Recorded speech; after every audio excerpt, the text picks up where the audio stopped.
जय हिंद बच्चों। आजकल इस कोरोना काल में, इस पैंडेमिक पीरियड में आप बहुत सुन रहे हैं कि आपकी जो प्रतिरक्षा है वो बहुत मजबूत होनी चाहिए। आपकी प्रतिरक्षा तंत्र जो है वो काफ़ी स्ट्रांग होना चाहिए। आपकी इम्यूनिटी बहुत हाई होनी चाहिए। इम्यूनिटी, इम्यून सिस्टम, ये सब हम बार बार सुन रहे हैं। और साथ में ये कि हमें प्रोटीन डाइट लेनी चाहिए, डेयरी प्रोडक्ट्स लेने चाहिए, ऐसे सारे प्रोडक्ट्स जो कि हमारी इम्यूनिटी को इनरिच करें। तो इन्हीं सब बातों के बारे में आज हम पढ़ने जा रहे हैं। और ये जो पाठ है हमारा मानव स्वास्थ्य एवं रोग का दूसरा भाग, इस भाग के अंतर्गत हम पढ़ेंगे इम्यूनिटी क्या होती है, इम्यूनिटी के कितने प्रकार होते हैं, एंटीबॉडीज क्या हैं, एंटीबॉडी का स्ट्रक्चर क्या है, वैक्सीनेशन या टीकाकरण हम किसे कहते हैं, allergy, allergens, AIDS, cancer, adolescence, drugs, व्यसन, इन सब चीजों के बारे में, इन सब बिंदुओं के बारे में आज हम एक एक करके चर्चा करेंगे। तो सबसे पहले, जैसा कि मैंने आपसे कहा कि प्रतिरक्षा, इम्यूनिटी, ये क्या होती है। यहाँ आप परिभाषा देखिए कि किसी भी पोषक की जो रोगाणु या एंटीजेंस होते हैं, जो बाह्यकारक होते हैं, उनसे लड़ने की जो क्षमता होती है, उसे हम इम्यूनिटी या प्रतिरक्षा कहते हैं। तो ये परिभाषा आप लिख पाएंगे। अब बात आती है कि ये जो इम्यूनिटी है ये कितने प्रकार की होती है। इम्यूनिटी के मुख्य दो प्रकार होते हैं, यहाँ आप स्लाइड में देखिए। एक होती है जन्मजात इम्यूनिटी, जन्मजात प्रतिरक्षा, जिसे कि हम इन्नेट इम्यूनिटी कहते हैं, और दूसरी होती है उपार्जित इम्यूनिटी या एक्वायर्ड इम्यूनिटी। जैसा कि नाम से पता चल रहा है बच्चों, जन्मजात अर्थात वो इम्यूनिटी जो कि किसी भी शिशु को, किसी जीव को जन्म से ही मिलती है या उसके माता पिता से मिलती है, उसे हम इन्नेट इम्यूनिटी या जन्मजात प्रतिरक्षा कहते हैं। दूसरा जो है वो है एक्वायर्ड, अर्थात जब कोई एंटीजन बॉडी में प्रवेश करता है और उसके रिएक्शन में जो इम्यूनिटी प्रोड्यूस होती है या जो एंटीबॉडीज बनाते हैं और फिर जो इम्यूनिटी होती है, उसे हम एक्वायर्ड इम्यूनिटी कहते हैं। पहला जो प्रकार है हमारा इन्नेट इम्यूनिटी का, ये जो इन्नेट इम्यूनिटी है या जन्मजात प्रतिरक्षा है, ये 4 बैरियर्स के द्वारा, 4 रोधों के द्वारा हमारी रक्षा करती है। यहाँ देखिए एक एक करके स्लाइड में लिखा हुआ है। फर्स्ट जो है वो फिजिकल बैरियर है। फिजिकल बैरियर में हमारी त्वचा आती है। आपकी जो त्वचा है वो काफी चीजों से एक आवरण के रूप में कार्य करती है और आपकी रक्षा करती है। दूसरे जो बैरियर हैं वो फिजियोलॉजिकल बैरियर है। फिजियोलॉजिकल बैरियर अर्थात जैसे कि आमाशय में अम्ल होता है, आपके सलाइवी ग्लैंड से आपकी लार या सलाइवा निकलता है, ये जो अम्ल और सलाइवा जो है, इनमें भी ऐसे सब्सटेंस होते हैं जो हमारी रोगों से रक्षा करते हैं। तीसरा जो है वो है साइटोलॉजिकल, कोशिकीय बैरियर होते हैं।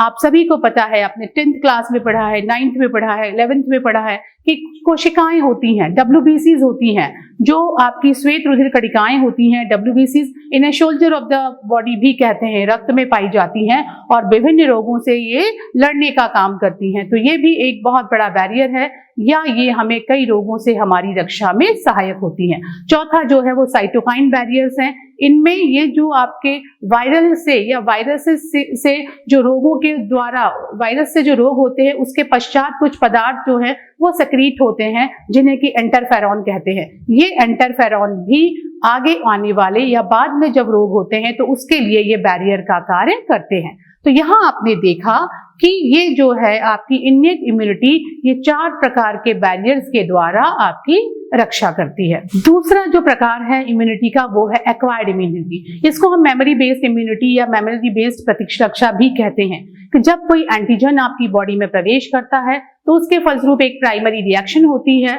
और उसके पश्चात एंटीबॉडी बननी शुरू हो जाती हैं, और वही एंटीजन या उससे संबंधित दूसरा एंटीजन जब हमारी बॉडी के अंदर प्रवेश करता है तो फिर एंटीबॉडीज तुरंत बननी शुरू हो जाती हैं, जिन्हें कि हम सेकेंडरी रिस्पॉन्स कहते हैं। तो ये जो इम्यूनिटी है ये जन्मजात नहीं होती, ये किसी पैथोजन के बॉडी में या एंटीजन के बॉडी में प्रवेश करने पर उत्पन्न होती है।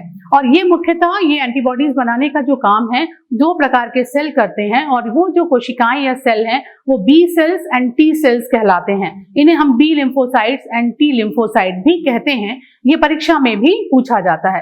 बी लिम्फोसाइट जो हैं वो बोन मैरो में बनते हैं और टी लिम्फोसाइट जो होते हैं वो थाइमस से रिलेटेड होते हैं। ये जो बी लिम्फोसाइट्स होते हैं ये एंटीबॉडीज बनाने का काम करते हैं और ये जो एंटीबॉडीज बनाने का काम करते हैं इनमें भी दो टाइप के इम्यून रिस्पॉन्स होते हैं।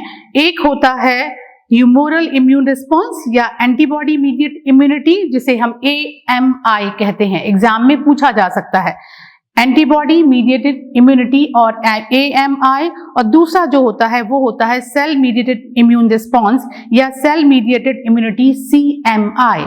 इन दोनों के फुल फॉर्म यदि आपसे पूछा जाए तो आप कर सकते हैं। ये यहाँ पर आपको दिखाई भी दे रहे हैं। इसके बाद जो हमारा बिंदु है वो है एंटीबॉडी। एंटीबॉडी जो होते हैं वो किसी भी एंटीजन के प्रतिक्रिया फलस्वरूप बनते हैं और ये जो एंटीबॉडीज होते हैं यही हमारे इम्यून सिस्टम में मुख्य रूप से पाए जाते हैं। यहाँ पर आपको चित्र में एक एंटीबॉडी का चित्र दिखाई दे रहा है। इसका जो आकार, जैसा कि आप यहाँ देख पा रहे हैं, आकार जो है वो Y के आकार का है। Y के आकार की एंटीबॉडी होती है। इसमें दो प्रकार के चेन होते हैं, लाइट चेन और हैवी चेन। ऊपर के जो चेन है आपको वो लाइट चेन है और नीचे के जो चेन है वो हैवी चेन है। और इसके साथ साथ इनके 4 प्रकार होते हैं। यहाँ पर साइड में आपको 4 प्रकार लिखे हुए दिखाई दे रहे हैं, IgA, IgM, IgE एवं IgG। तो ये चारों भी आप याद कर लीजिएगा। और ये जो है वो एंटीबॉडीज बहुत ही इंपॉर्टेंट है क्योंकि विभिन्न प्रकार के रोगों से जो रक्षा का कार्य है, जितना हमारा इम्यून सिस्टम एनरिच होगा या जितनी एंटीबॉडीज हमारे शरीर में होंगी उतना ही हम रोगों से मुक्त रह पाएंगे। इसके पश्चात जो इम्यूनिटी, एक्वायर्ड इम्यूनिटी का ही प्रकार है, एक्टिव इम्यूनिटी एवं पैसिव इम्यूनिटी। सक्रिय प्रतिरक्षा और निष्क्रिय प्रतिरक्षा। सक्रिय प्रतिरक्षा अर्थात जैसे ही कोई रोगाणु, जैसे ही कोई एंटीजन बॉडी में प्रवेश करता है और इमीडिएट जो एंटीबॉडीज बनने शुरू हो जाते हैं एक्टिवली, उसे हम कहते हैं एक्टिव प्रतिरक्षा या एक्टिव इम्यूनिटी। इसके विपरीत यदि हम डायरेक्ट वैक्सीन के फॉर्म में या तैयार फॉर्म में हम एंटीबॉडीज शरीर के अंदर प्रवेश कर जाते हैं और फिर जो प्रतिरक्षा होती है उसे हम पैसिव इम्यूनिटी या इनएक्टिव प्रतिरक्षा या इनएक्टिव इम्यूनिटी उसको हम कहते हैं। ये आप दोनों चीजें याद रखिएगा परिभाषा के रूप में कि एक्टिव इम्यूनिटी एवं पैसिव इम्यूनिटी क्या होती है। इसके बाद जो बिंदु है हमारा बच्चों वो है टीकाकरण या वैक्सीनेशन। आपने बहुत सुना होगा कि BCG का टीका लगाया जाता है और आपका DPT का टीका लगाया जाता है। बच्चों को आजकल तो MMR का टीका लगता है, टाइफाइड का भी वैक्सीनेशन होता है। तो वैक्सीनेशन या टीकाकरण ये बहुत ही इंपॉर्टेंट बिंदु है परीक्षा की दृष्टि से भी और वैसे भी आपको पता होना चाहिए। तो वैक्सीनेशन या टीकाकरण होता क्या है, यहाँ आप परिभाषा देखिए। तो जब कोई रोगाणु, मृत रोगाणु या कमजोर रोगाणु या दुर्बल रोगाणुओं को शरीर के अंदर इंजेक्शन के माध्यम से या ड्रॉप्स के माध्यम से प्रवेश कराया जाता है, जिससे कि हमारा शरीर उनको पहचान कर उनके अगेंस्ट एंटीबॉडी बनाना शुरू कर दे, तो ये जो प्रोसेस होती है, ये जो प्रक्रिया होती है, इसे हम टीकाकरण या वैक्सीनेशन कहते हैं। तो ये आप इस चीज का ध्यान रखिएगा। बहुत सारे ऐसे वैक्सीन हैं जिनको लगाया जाता है और वो वैक्सीन भविष्य में उस जिस रोग के लिए वो वैक्सीन है उस रोग से उस व्यक्ति विशेष या जीव विशेष की रक्षा करते हैं। ये हुआ वैक्सीनेशन। बच्चों कई बार ऐसा होता है कि आप किसी वातावरण में अचानक से आपको छींकें आनी शुरू हो जाती हैं, अचानक से आपको लगता है कि खुजली हो रही है, अचानक से आपको पसीना आने लगता है। तो आपने सोचा है कि ये क्या किस कारण से हो सकता है। तो पर्यावरण में कुछ ऐसे एंटीजेंस प्रेजेंट होते हैं कि जिन एंटीजेंस के विपरीत या जिन एंटीजेंस से अंतःक्रिया के द्वारा हमारे शरीर में कोई रिएक्शंस उत्पन्न होती हैं जिन्हें कि हम एलर्जी कहते हैं। और ये जो एलर्जी होती है उसको जो उत्पन्न करते हैं, जो कारक होते हैं, यहाँ आपको दिखाई दे रहे हैं, जो कारक हैं वो एलर्जेंस कहते हैं। ये एलर्जेंस कहलाते हैं। ये जो कारक होते हैं ये पॉलन ग्रेन्स हो सकते हैं, ये हवा में उपस्थित कुछ और पदार्थ हो सकते हैं, ये कोई एक ऐसा पदार्थ हो सकता है जो कि आपकी बॉडी जिसको एक्सेप्ट ना करती हो। तो ये जो है उन्हें हम एलर्जेंस कहते हैं। एलर्जेंस के समान उदाहरण जो हैं वो आपके कुछ धूल हो सकती है, पराग कण हो सकते हैं, पराग हो सकते हैं, डैंडर हो सकते हैं, ये सभी एलर्जेंस का काम करते हैं। अब ये एलर्जेंस की जो अनुक्रियाएं होती हैं, जो रिएक्शन होता है एलर्जी के द्वारा, वो आपकी आंखों में पानी आ सकता है, आपकी नाक बहने लगती है, सांस लेने में कठिनाई होती है, बहुत सारी छींकें आने लगती हैं। तो ये सारी जो चीजें हैं वो एलर्जीज के रिएक्शन के फलस्वरूप उत्पन्न होती हैं। इसके साथ साथ बच्चों एक और चीज ध्यान रखिएगा कि एलर्जी जो होती है वो मास्ट कोशिकाओं में हिस्टामिन और सीरोटोनिन, ये दो केमिकल्स होते हैं। मास्ट सेल्स आपने पढ़ा है लास्ट ईयर कि जो आपका कनेक्टिव टिश्यू होता है उसमें मास्ट सेल्स होती हैं, और इन मास्ट सेल्स में दो प्रकार के रसायन हिस्टामिन एंड सीरोटोनिन, ये भी पूछा जाता है, इनके निकलने के कारण जो है वो एलर्जी होती है। अब कई बार एलर्जी का टेस्ट करने के लिए बहुत सारे एलर्जीज दिए जाते हैं, एक एक करके उसका टेस्ट किया जाता है कि किस कारण से जो ये है एलर्जी हो रही है। इस चीज का आप ध्यान रखिएगा। हमारा अगला जो बिंदु है वो है इम्यून सिस्टम या प्रतिरक्षा तंत्र। अब प्रतिरक्षा तंत्र में कौन कौन से ऑर्गन होते हैं, प्रतिरक्षा तंत्र किन अंगों से मिलकर बना है, यहाँ आपको चित्र में दिखाई दे रहा है कि प्रतिरक्षा तंत्र के जो कंपोनेंट या घटक होते हैं वो चार होते हैं। लिम्फॉइड ऑर्गन्स या लिम्फ अंग, इम्यून सेल्स, आपकी जो प्रतिरक्षा कोशिकाएं, सॉल्युबल मॉलिक्यूल लाइक एंटीबॉडीज, इसमें एंटीबॉडीज होते हैं, और होते हैं लिम्फॉइड टिश्यू। तो ये चार घटक जो होते हैं वो चार घटक मिलकर इम्यून सिस्टम बनाते हैं। लिम्फॉइड ऑर्गन्स जो हैं उनको भी हमने यहाँ दो कैटेगरी में बांटा है, एक होते हैं प्राइमरी लिम्फॉइड ऑर्गन और दूसरे होते हैं सेकेंडरी लिम्फॉइड ऑर्गन। ये आप यहाँ पर देख पा रहे हैं, दो हैं, यहाँ पर दो हमने उसमें बांट दिया है, प्राइमरी और सेकेंडरी। प्राइमरी लिम्फॉइड ऑर्गन के दो एग्जाम्पल्स हैं मुख्यतः, bone marrow and thymus. Bone marrow जिसे कि हम अस्थि मज्जा कहते हैं, जो बोन होती है उनके बीच की जो कैविटी होती है उसके अंदर जो है वो बोन मैरो वाला भाग कहलाता है, और दूसरा जो होता है वो है थाइमस। बोन मैरो जो है वो इसलिए वो काम करता है प्रतिरक्षा भाग का या प्रतिरक्षा अंग का, क्योंकि इसके अंदर भी एंटीबॉडीज या जो है लिम्फोसाइट्स वो बनती हैं।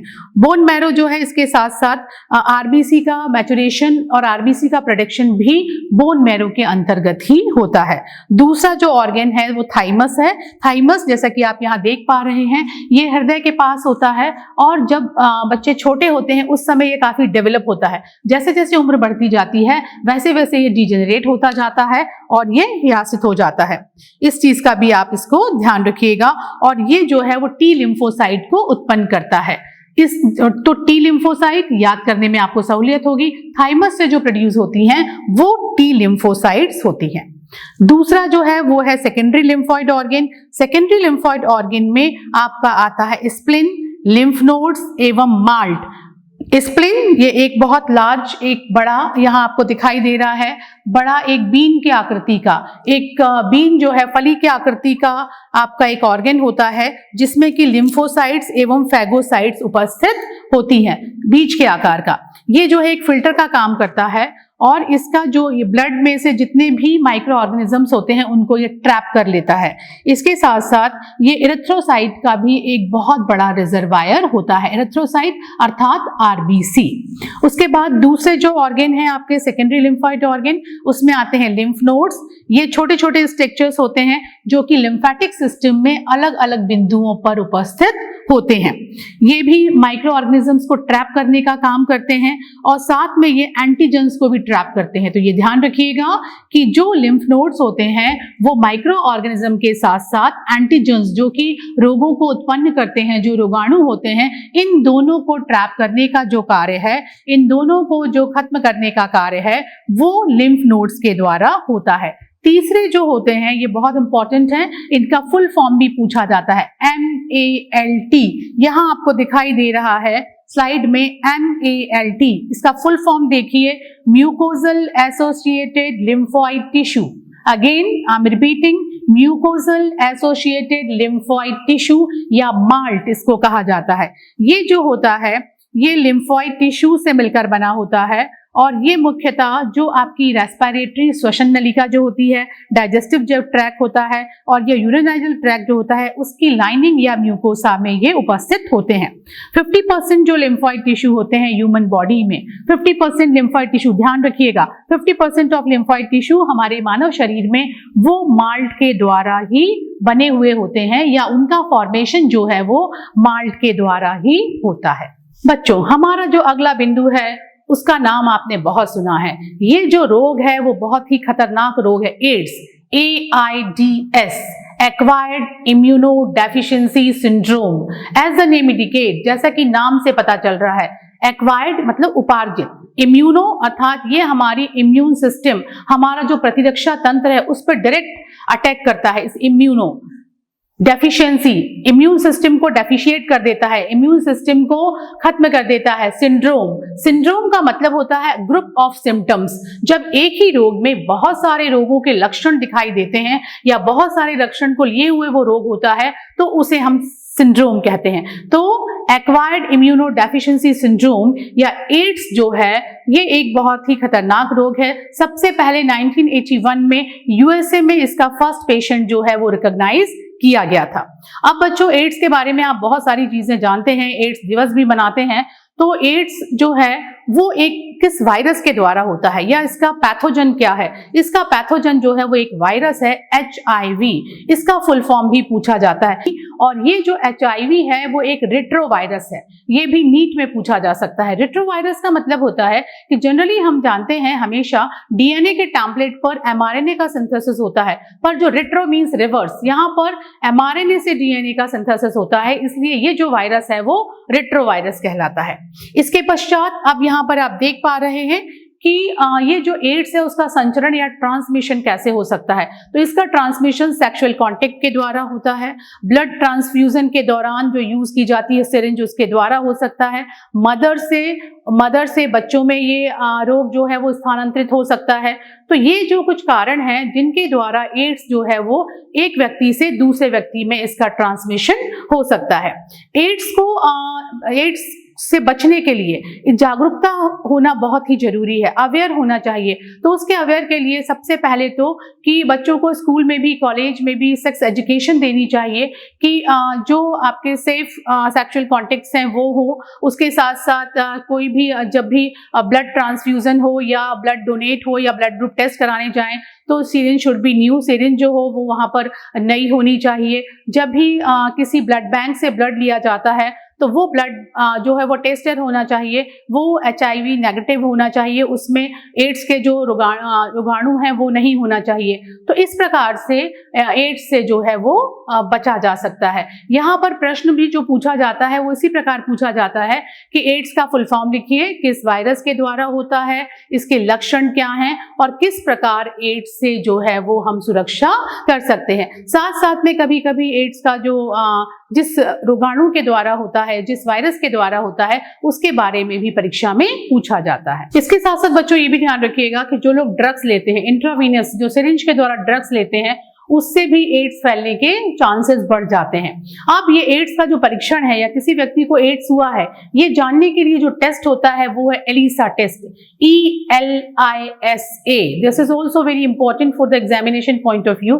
परीक्षा की दृष्टि से ये भी बहुत महत्वपूर्ण है। इसका फुल फॉर्म पूछा जाता है एंजाइम लिंक्ड इम्यूनोसॉर्वेंट एसे, एंजाइम लिंक्ड इम्यूनोसॉर्वेंट एसे।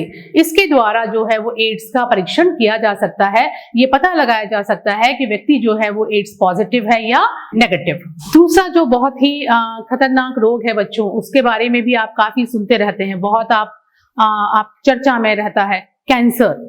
ये जो कैंसर रोग है आप सभी जानते होंगे बच्चों कि प्रति वर्ष कम से कम 10 लाख जो लोग हैं वो इस कैंसर रोग के द्वारा उनकी मृत्यु हो जाती है। बहुत भयावह रोग है और कैंसर का तो नाम सुनते ही अजीब सा हो जाता है।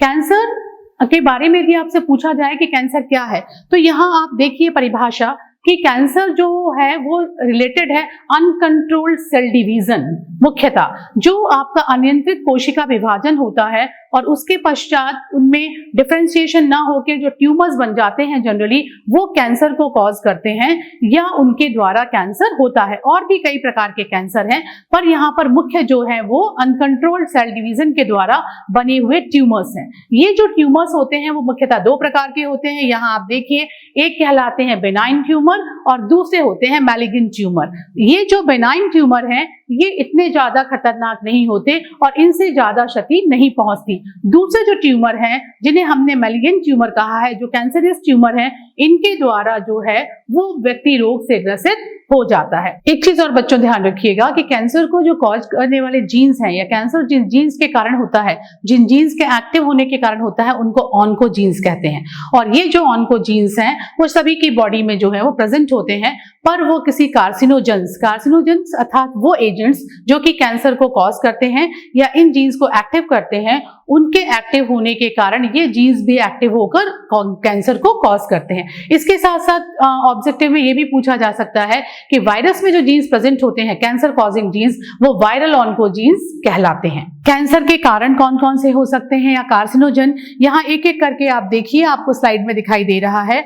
कुछ एजेंट्स जो होते हैं वो केमिकल एजेंट्स होते हैं, जिनमें कि आपके बेंजोपायर आता है, केमिकल जो है वो आ जाता है, फिर एनिलीन डाइज होते हैं, सिगरेट होते हैं, सिगरेट का जो धुआं है उसके द्वारा कैंसर कॉज होता है।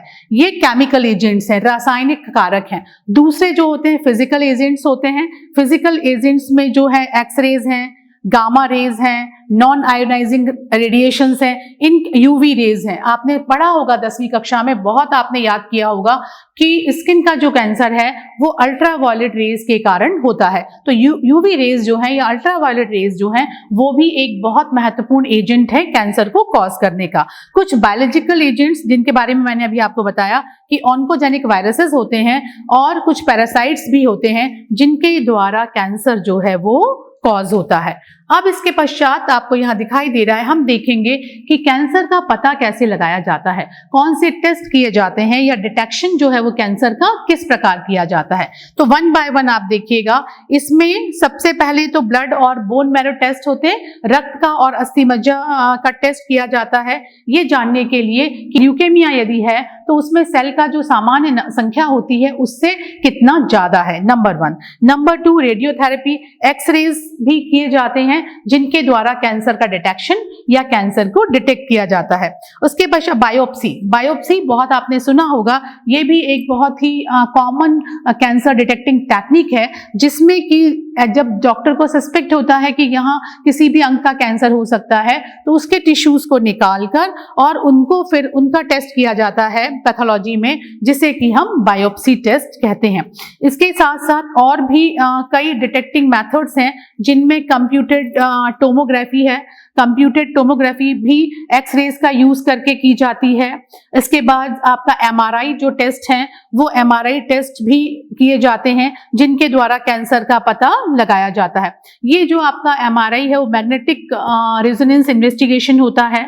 मोनोक्लोनल एंटीबॉडीज का भी, ये भी बहुत कैंसर स्पेसिफिक एंटीजेंस के द्वारा इनका भी पता किया जा सकता है। अब हम बात करते हैं बच्चों कैंसर के ट्रीटमेंट की, कि कैंसर को यदि प्राथमिक अवस्था प्राइमरी स्टेज में ही पहचान लिया जाए तो उसका ट्रीटमेंट करना सरल होता है और व्यक्ति की जान बचाई जा सकती है।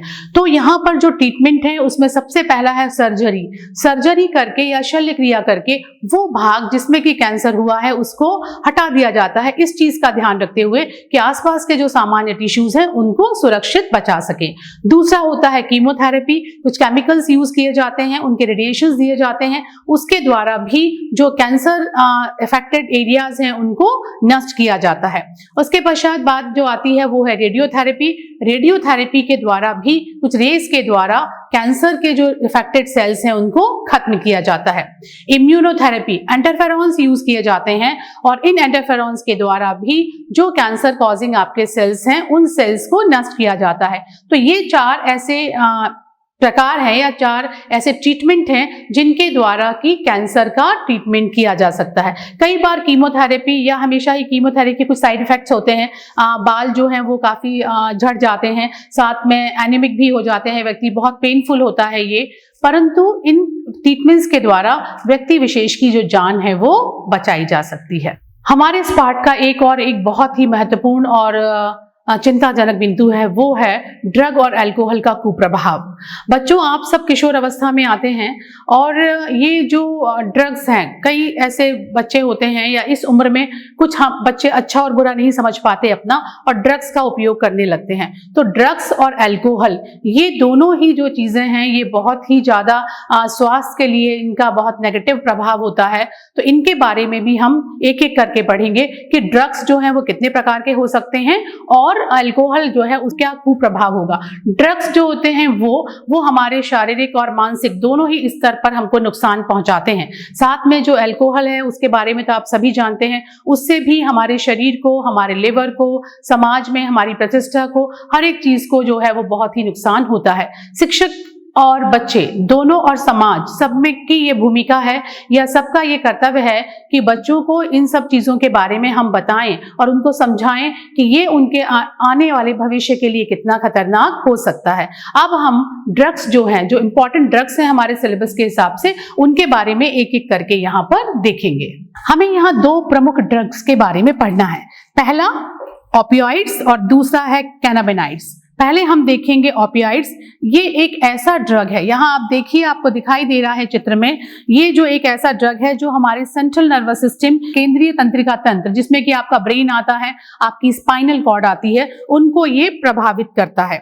ये जो होते हैं आपके, इनको आमतौर पर स्मैक के नाम से जो ये मिलता है वो स्मैक के नाम से मिलता है और मशहूर हेरोइन रासायनिक रूप से डायसेटिल मॉर्फिन है। ये इसको हेरोइन या स्मैक के नाम से भी जाना जाता है और ये एक केमिकली हम कहें तो ये एक डायएसिटिल मॉर्फिन है जो एक सफेद रंग का, यहाँ आप देखिए, आपको चित्र में दिखाई दे रहा है, एक सफेद रंग का गंधहीन, बिल्कुल आपका जो कलरलेस तीखा रवेदार यौगिक होता है और ये मॉर्फिन के एसिटिकरण से इसको प्राप्त किया जाता है। साथ ही ये एक पौधे से प्राप्त होता है। आप अफीम के पौधे का आपने नाम सुना होगा। अफीम का पौधा जिसका कि बॉटेनिकल नेम जो है पेपेवर सोमनीफेरम है। तो अफीम या पेपेवर सोमनीफेरम के लेटेक्स यानी आपने देखा है कि जब हम, जैसे आपको लेटेक्स में बताऊं, यहाँ पर देखिए आप, यहाँ दिखाई दे रहा है कि जब हम उस पत्ते को तोड़ते हैं तो वहां पर एक दूध के समान एक बहुत चिपचिपा द्रव निकलता है और उस द्रव को लेटेक्स कहते हैं। तो पेपेवर सोमनीफेरम के लेटेक्स के द्वारा,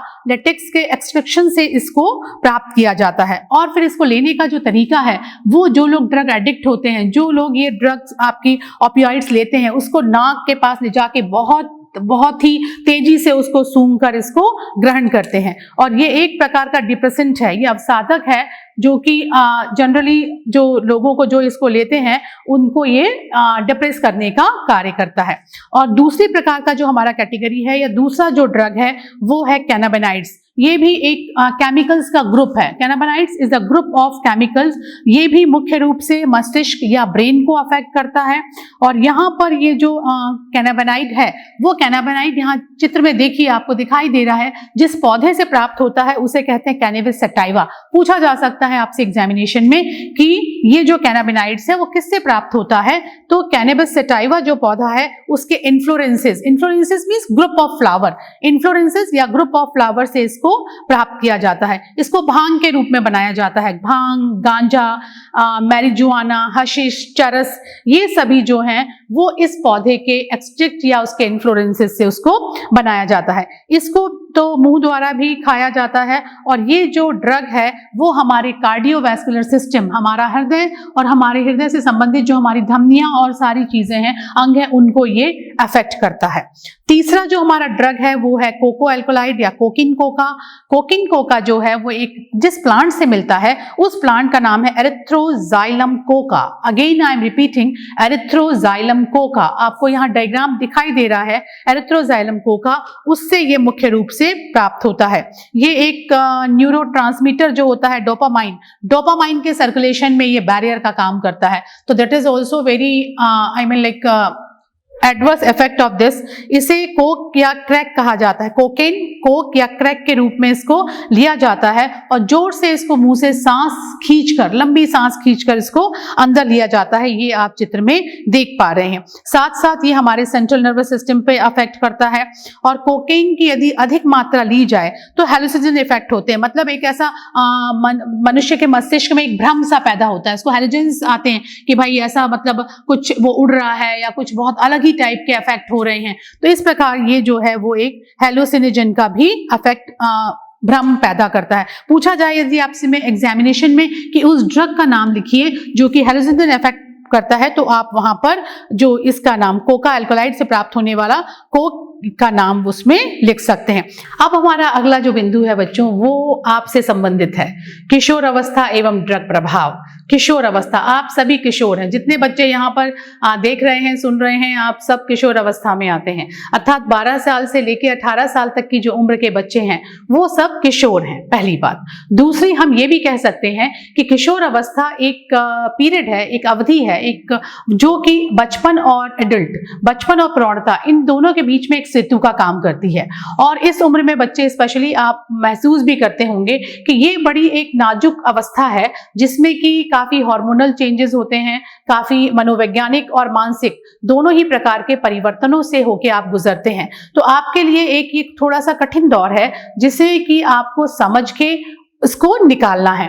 तो यहाँ पर ये जो किशोर अवस्था की यदि हम मुख्य लक्षण देखें कि किशोर अवस्था के मुख्य लक्षण क्या होते हैं, तो आप सभी इस चीज को फील करेंगे। जो जो चीजें मैं कहने चाह रही हूँ वो सब आपको लगता होगा। सबसे पहला होता है जिज्ञासा। किसी भी चीज के बारे में आपको बड़ा जानने का मन करता है कि ये कैसा होगा, इसका हम उपयोग ऐसा कर सकते हैं इसके बारे में। दूसरा, आपको लगता है कि अब तो आप बड़े हो गए हैं, अब आप छोटे नहीं हैं, अब आप बच्चे नहीं हैं, आप बड़े हो गए हैं, आप कुछ भी कर सकते हैं। मतलब you are on the top of the world, आप सबसे ऊपर है और मम्मी पापा का कहना भी आप इस समय नहीं सुनते हैं। तो अपने आप को एक बड़ा समझने लगना, ये भी एक इस अवस्था का एक प्रमुख लक्षण होता है। इसके साथ साथ आपके अंदर एक चीज आती है कि मनोरंजन, कि अब आप कुछ भी जो चीजें हैं उनको आप उपयोग करके आप देखना चाहते हैं। और बहुत ज्यादा एक ऐसी भावना, जिस भावना में आपको लगता है कि जो आप कर रहे हैं वही जो है वो सही है। अब जैसा मैंने आपसे कहा कि इस अवस्था में आपको जिज्ञासा, यहाँ आप देखिए जिज्ञासा लगती है, जोखिम उठाने का आपको लगता है रिस्क ले लो, जो हम करेंगे वो बिल्कुल सही होगा। रिस्क लेके आप उत्तेजना, एक ऑपोजिट सेक्स के प्रति एक इन्फेचुएशन, एक अट्रैक्शन, वो भी इस अवस्था का एक प्रोमिनेंट सा लक्षण है।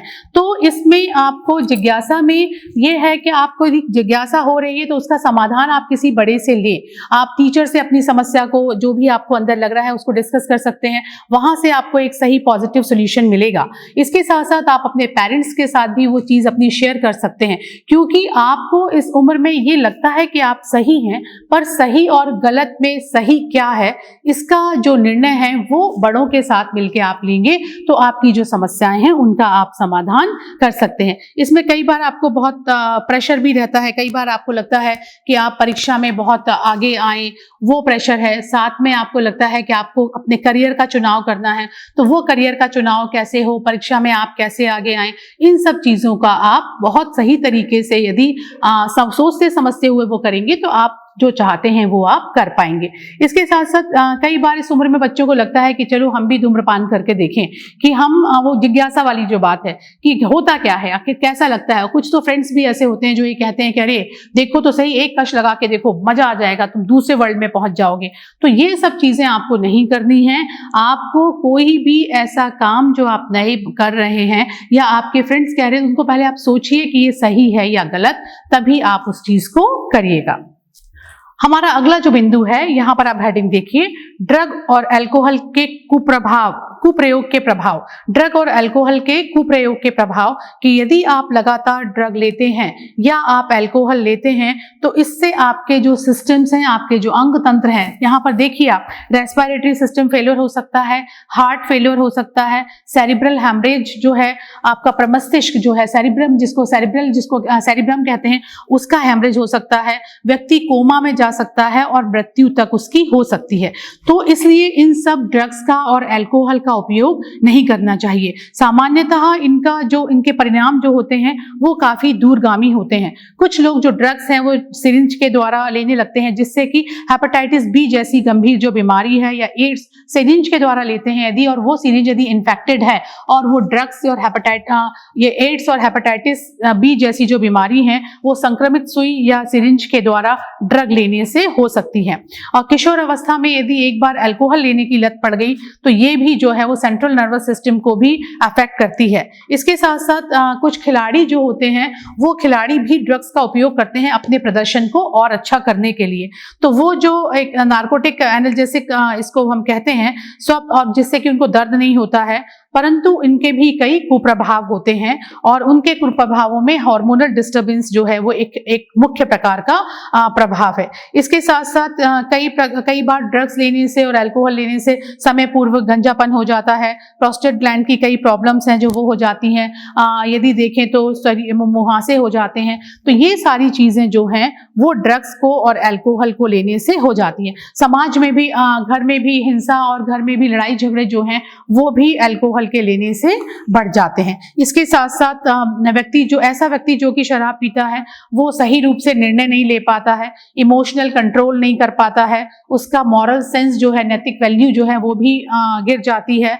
कई बार यदि अधिक मात्रा में ले लेता है तो विजुअल प्रॉब्लम सही रूप से दिखाई भी नहीं देता है और जबान भी लड़खड़ाने लगती है। वो जो व्यक्ति होता है वो अच्छी तरीके से बोल भी नहीं पाता है। तो इससे बहुत सारे साइड इफेक्ट्स हैं जो कि अल्कोहल को लेने से होते हैं। और यदि हम बात करें बच्चों में, यदि बच्चे इस चीज को या जो किशोर हैं वो यदि अल्कोहल लेने लगते हैं तो उनका जो स्कूल में परफॉर्मेंस है वो परफॉर्मेंस काफी गिर जाता है। इसके साथ साथ वो अपना हाइजीन पर भी ध्यान नहीं देते हैं, उनका कंसंट्रेशन जो है वो भी ब्रेक हो जाता है या वो भी काफी कम हो जाता है। तो इस प्रकार से ये जो है वो ड्रग्स और अल्कोहल के कुप्रभाव हैं जिनको कि ड्रग्स और अल्कोहल नहीं लेना चाहिए। अब हम उस बिंदु पर आते हैं कि इनकी हम रोकथाम कैसे कर सकते हैं। बच्चों, अब बात आती है कि यदि इससे हम रोकथाम कैसे कर सकते हैं। ड्रग एडिक्शन और अल्कोहल एडिक्शन, इनसे रोकथाम किस प्रकार से की जाती है। तो बहुत ही संक्षिप्त में हम देख लें। सबसे पहले बच्चे के ऊपर अनावश्यक प्रेशर नहीं बनाना चाहिए। हर एक बच्चे की एक व्यक्तिगत रूप से अपनी रुचि होती है, हर एक बच्चे की अपनी अपनी आदतें होती हैं, हर एक बच्चा दूसरे बच्चे से बिल्कुल अलग होता है। तो उसकी रुचियों के आधार पर ही हम उसे आगे बढ़ने दें, हम उसके ऊपर प्रेशर न बनाएं। दूसरा, शिक्षा और परामर्श, अर्थात शिक्षक को परामर्श देना चाहिए, बच्चों को समझाना चाहिए कि उसके लिए क्या अच्छा हो सकता है। दूसरी जो गतिविधियां हैं, संगीत है, योग है, एक्सरसाइज है, उनकी तरफ भी उसका ध्यान जो है वो आकर्षित करना चाहिए। तीसरी बात जो है वो आती है कि माता पिता से भी शेयरिंग, मतलब बच्चे को और माता पिता को भी आपस में उनके संबंध ऐसे होना चाहिए कि बच्चा जो है वो अपनी हर बात माता पिता के साथ शेयर करे और माता पिता भी उसको सही मार्गदर्शक का कार्य करें। इसके बाद जो बिंदु है वो ये है कि यदि कुछ प्रॉब्लम ज्यादा बढ़ गई है तो चिकित्सक से भी, डॉक्टर से भी परामर्श जो है वो लिया जा सकता है और डॉक्टर से परामर्श लेकर और इस जो एडिक्शन है उसको दूर किया जा सकता है। तो इस प्रकार हम इन उपाय को अपनाकर जो इस एडिक्शन या जो व्यसन है उससे उसका नियंत्रण और रोकथाम की जा सकती है।